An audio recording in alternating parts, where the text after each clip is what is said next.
The Kenya Association of Women Business Owners has unveiled its advocacy campaign aimed at creating awareness on the new public procurement and proposal regulations of 2011. Now, this law reserves 30% of all government contracts to women, youth and persons living with disabilities.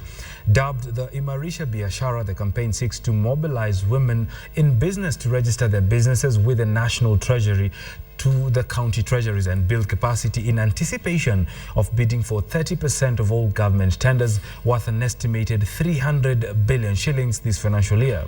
The association, in partnership with the Public Procurement Oversight Authority, will carry out countrywide training to ensure women in business understand what the law entails and how to take advantage of it. So far, some 216 women have already received the training required to prepare and submit their competitive bids. As part of the Jubilee government promises, the economic well-being of women, youth and the disabled sits at the core. This has seen the government set aside 30% of all state procurements to this category of persons.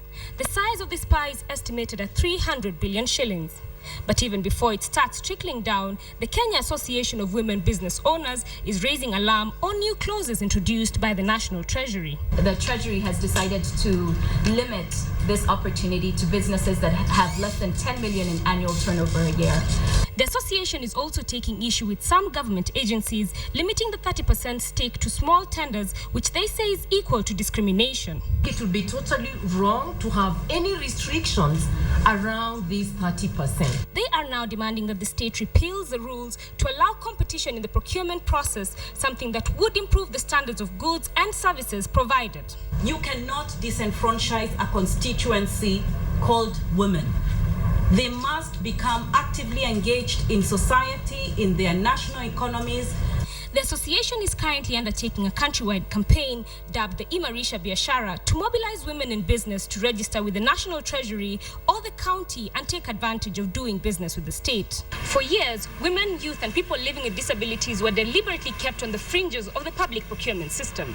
As such, the decision to set aside 30% of all government tenders worth an estimated 300 billion shillings to them could be the key to revolutionizing their cake system and also boosting the country's SME sector.